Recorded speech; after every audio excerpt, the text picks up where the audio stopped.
One UI 8 is now officially official with the launch of the Galaxy Z Fold 7. So let's go through One UI 8 and show you all the new stuff that you need to know, and probably want to as well. Welcome back to SamMobile TV.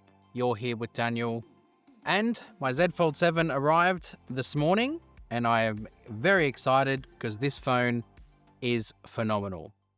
8.9 millimeters thin when closed, 4.2 millimeters thick and thin when open, and lighter than the S25 Ultra, which is just crazy. So what we're going to do is go through One UI 8. Now, obviously, we've had it here at SamMobile for a while, so we know the ins and outs of where to look and what to look for, but there is some Fold-specific stuff that we can show as well. So let's just dive in and show you what you need to know. First thing is there's been a slight visual change to the quick panel. And I mean slight. There is ever so slightly this thin border around the quick panel. So if we go over here on that One UI 7 on the S25 Edge, you can see there is no border on here. It is just nothing. Whereas over here, there is a border around the sort of panels.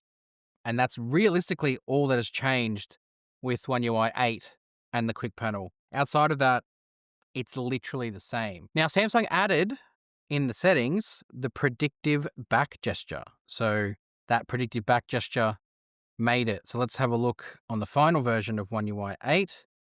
Well, obviously, with the Fold, it's got that dual layer settings menu. So if I go into here, you have to turn it on, don't you?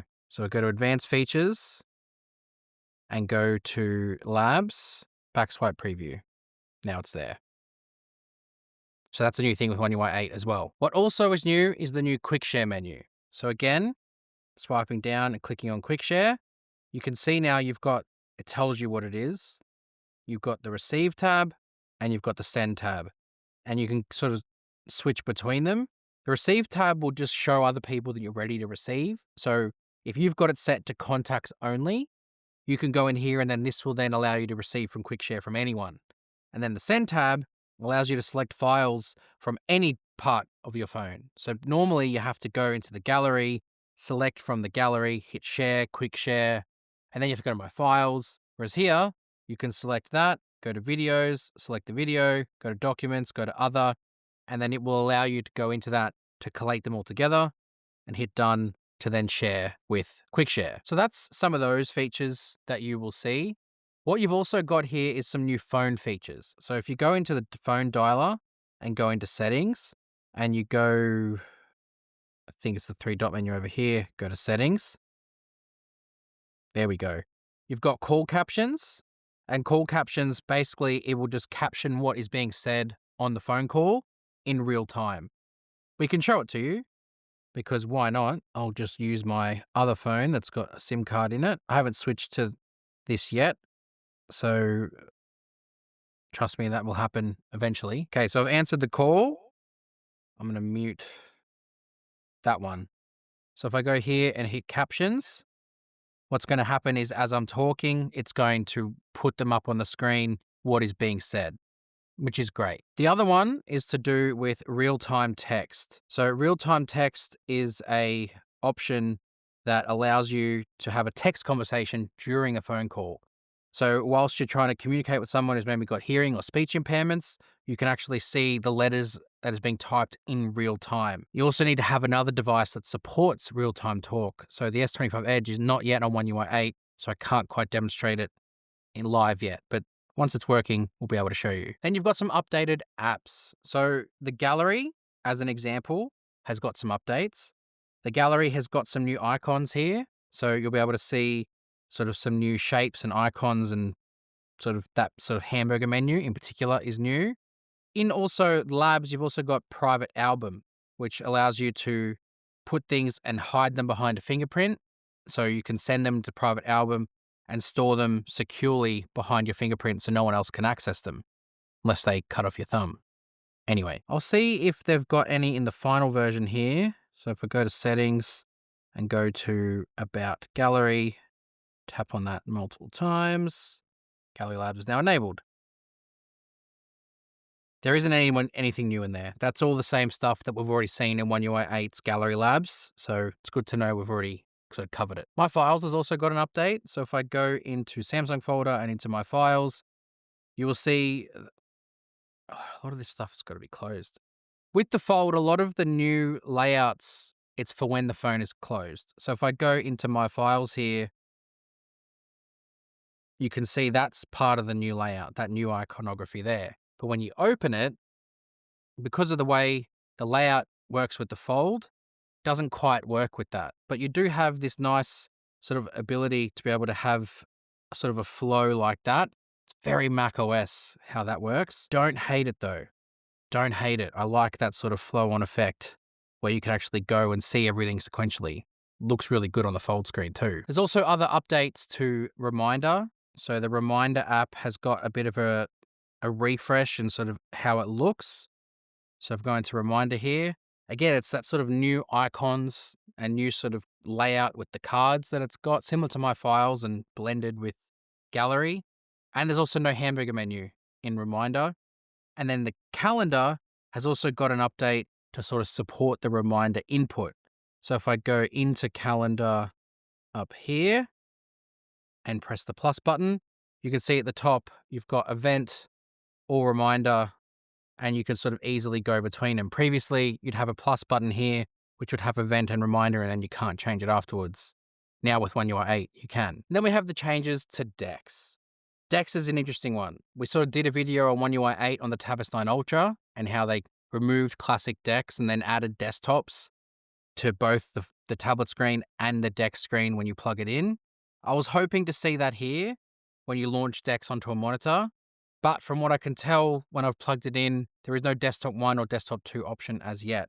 So the Dex changes, we have made a full video on that. It's exactly the same here, so you can just go and check that video out to see what all those Dex changes are. Diving back into settings, we have a new battery protection option. So if we go to battery and battery protection, you have the adaptive protection has sort of been removed out from this area here where it was an option. It's now a toggle as part of basic. So you can select basic and then you could choose to have adaptive protection on or off. And then you can also choose maximum, but maximum removes the adaptive protection because, well, you're forcing it to do it yourself. Then we dive into Galaxy AI. And in here, honestly, on face value, nothing has changed. Everything you see here looks the same as what it did on One UI 7. But that is not the case. The first thing is the foldable specific Galaxy AI change. So if I go into internet, go to continue, let's go to SamMobile.com because that's a great website.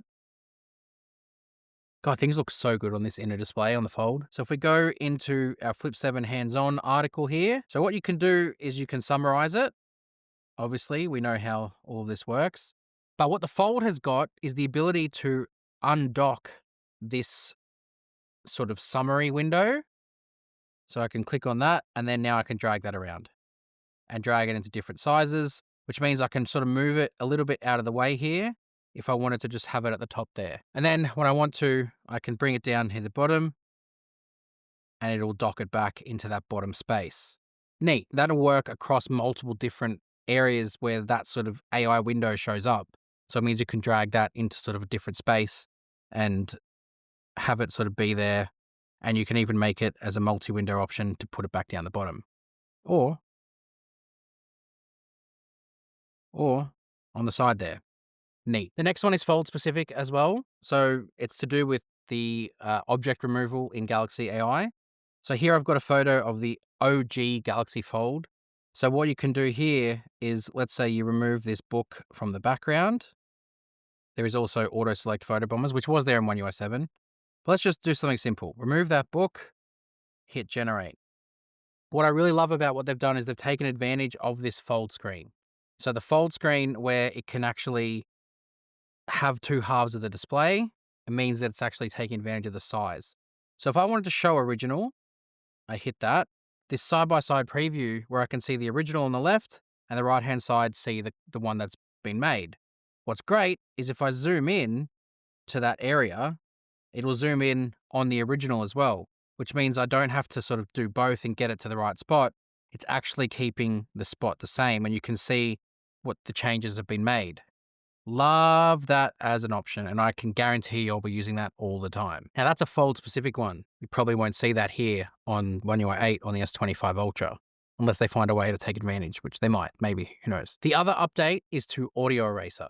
So Samsung have had Audio Eraser since One UI 7, starting on the S25 Ultra, but what they've done with it now is they've given you the ability to use it in more areas. I'll show you the gallery first. So here's a video of my son sort of playing football in the backyard. He wanted to sort of coach kids and talk about it, and he got mic'd up and everything like that. So let's just say I hit this here. Control, and now we're going to do your left foot again. Control. Now you see the audio eraser button there, and it's going to erase noise live. And then it'll keep playing with that noise erased.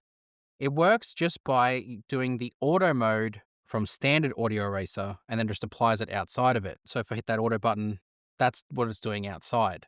What's great is that now works in other areas. So if I go into, where are we here? Voice recorder. Yes, check out what's new in voice recorder. We all know how great it is.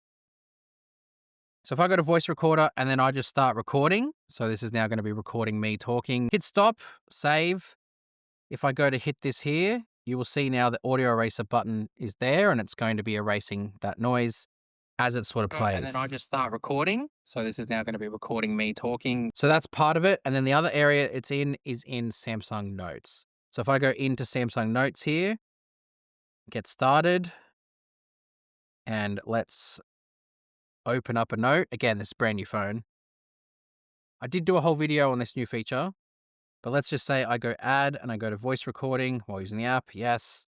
It's going to be recording my voice and it's also going to be recording everything that's going on. Again, hit that, and then the audio eraser button is there for instant audio eraser to start working. It will also do call transcripts or call recordings. So if you record a phone call, you can also use instant audio eraser for that too. Then there's the Now Brief. The Now Brief got a couple of updates. So if I go into it here, the first one is that it will read the Now Brief aloud to you. So if I press that. Good afternoon. Wishing you good vibes today. Thank you. It's currently 10 degrees Celsius in Canberra with a high of 10. Not in Canberra, but if I go to my actual one that I use here, you will see it's very well fleshed out. And then if I hit that button, Afternoon energy. it will read through all of it Rest of your that's day. relevant to me. And then you can stop it Afternoon energy. and it'll pause. What's great though is if you go into the settings and content to include, there's extra stuff in here. There's parking spot reminders, and YouTube isn't YouTube Shorts anymore. It's fully blown YouTube, which I think is great because at least now it actually will pick from your subscriptions as opposed to just random YouTube Shorts or just tell you to go to YouTube Shorts. It's proper YouTube, and it'll actually show you things you're interested in. The last couple I want to show is to do with the wallpapers and then the lock screen. So with the wallpaper, what's actually been really cool to see is if I go to wallpaper and style, it'll actually sort of show you wallpapers based off what's in your gallery. Obviously the Fold 7 is not set up, so I can show you over here on the S25 Ultra because I have One UI 8 on it. So I've got to change wallpapers. What you'll see in this section here is going to be wallpapers that it suggests from my gallery. So I can go into here, and these are images that it suggests. I really like this option because it's actually going through and picking something that will look good as a wallpaper. The other change to do with that is to do with this lock screen, where if I press the lock screen there, it's got a clock that will now reform around the lock screen that I've got or the wallpaper that I've got. The way you sort of get it is, well, really, you don't have to do anything. You just go into this sort of lock screen edit, and then you pick the clock, and then you just drag it around and you can see it sort of forming around. And when you drag it bigger or smaller, and then you hit done. And then when you go into and change it, that's what it does. It forms around. It's nice. So that is One UI 8 on both the S25 Ultra and then the final version of One UI 8 on the Galaxy Z Fold 7. Make sure you hit subscribe to SamMobile TV because we have a lot of content still to come now that our devices are starting to roll in, and you don't want to miss all the stuff we have to show you. Go visit our website for all news, information, and some deals. And if you're interested in pre-ordering anything that Samsung announced, use the links in the description, and we'll see you guys next time. Thanks.